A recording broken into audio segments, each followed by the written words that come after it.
Welcome to the Ptarmigan Butts World Headquarters here in Fairbanks, Alaska. So we wanted to go burbot fishing, okay? And burbot are these kind of catfish-looking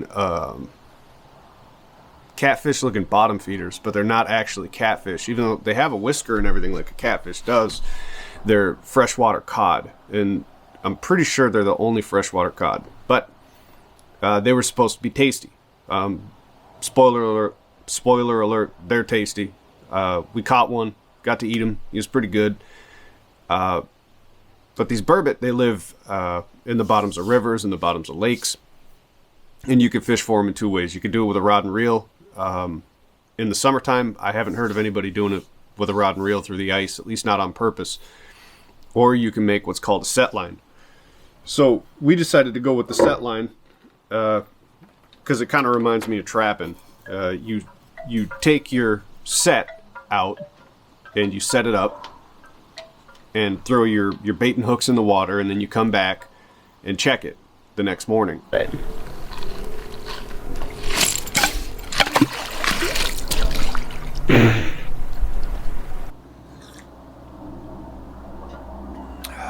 Not used to being on video yet. If we got a bunch of rain or something overnight, you know. Okay, that's what I thought, but I just wanted to make sure. But, oh, are you okay? Oh, yeah, it's cold. Do you need help? No. It's weird.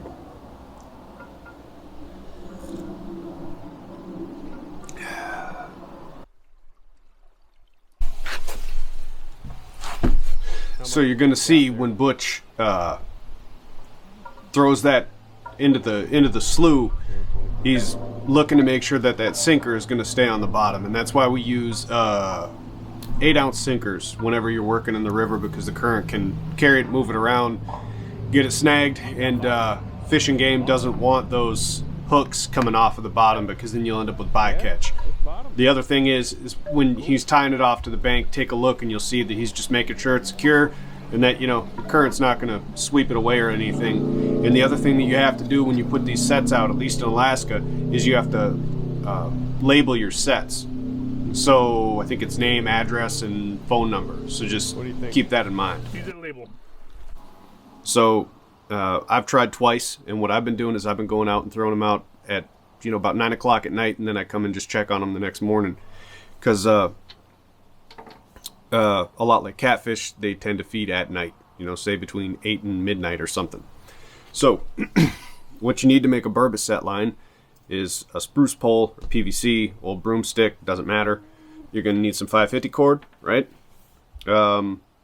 We started with about 15 feet on each set, and for what we're doing, it's not long enough. And if you're going through the ice, it probably will be, but we're trying to tie these off to the bank and then throw the rest of the set out into an eddy. And sometimes that eddy isn't right by shore. So 50 feet of paracord on each one. And then down at the very end, so this is the last, say, 3 feet of the set, is what you got. Down at the very end, you have a loop in your rope, and then a lead, a swivel, and a hook. And on this hook, you'll throw like frozen herring or lamprey. The burbot aren't too picky, but they do like those two things. So when we made our first set, we attached the swivel directly to the loop, and turns out that's not a good idea.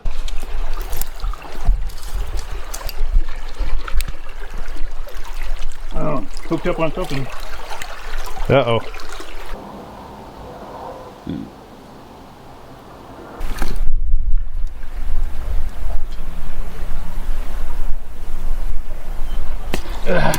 There she broke, eh? Yeah.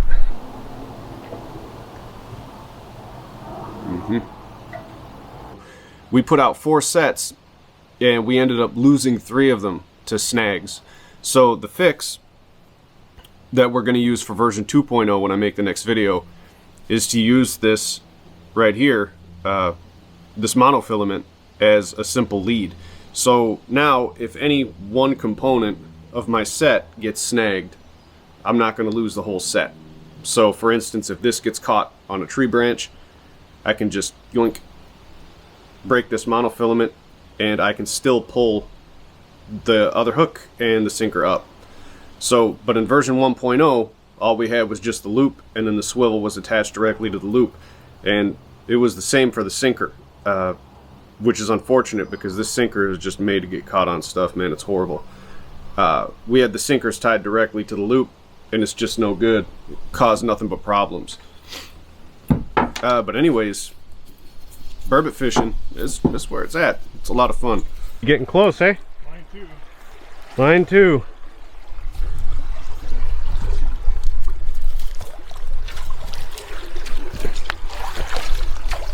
Oh no. That came loose. Oh, okay. Got a fish. Got a fish? Got a little burbot. Oh man.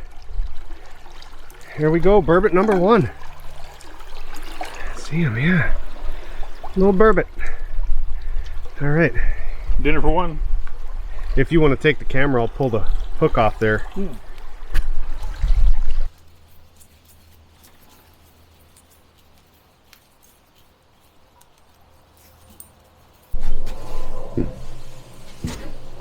Oh yeah, I forgot. So each one of these should only cost like, I don't know, probably $5 or $6 to make. And the cool thing about these is you can reuse them and reuse them and reuse them from the summer all through the winter. So take that for what it's worth, but you don't need to go buy a whole bunch of fancy equipment to do this. You can just do it right from the shore. You don't need a boat. You do need to make sure that you pay attention to the regulations, because in Alaska, and I don't know what the rules are in the other states, but in Alaska, if you're going to bait a hook in most places, the width of your hook, that's right here, from the tip of the hook to the back, this would be the shank, I guess, has to be at least 3/4 of an inch. So you're going to want to pay attention to that, and then pay attention to areas where you can or cannot make set lines, because there are regulations in the book that say, hey, you can't make set lines in this lake. So always, always, always double check that stuff, man. What else did we do? Tagging. I got all kerfuffled because I fell in the damn Got all embarrassed. slough. Let's try not to fall this time.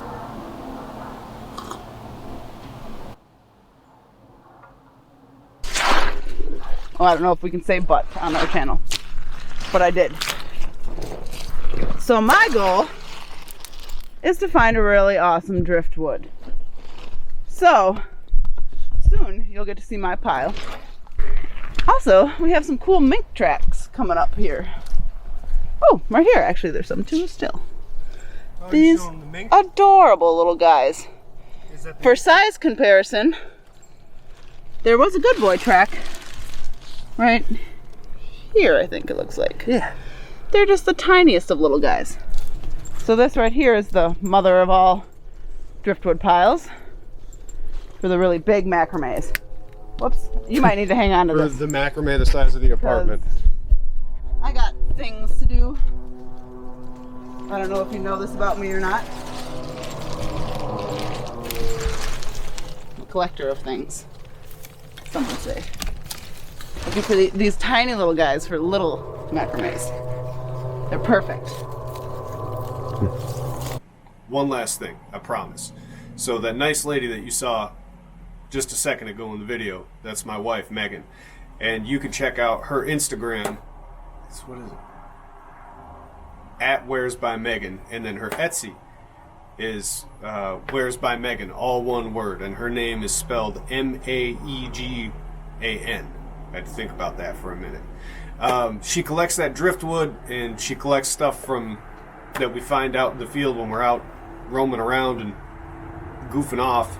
And she makes cool stuff out of it, and then she sells it online. So she just started that up, and we just started Ptarmigan Butts. You guys stay safe out there, and hopefully we'll make another video soon.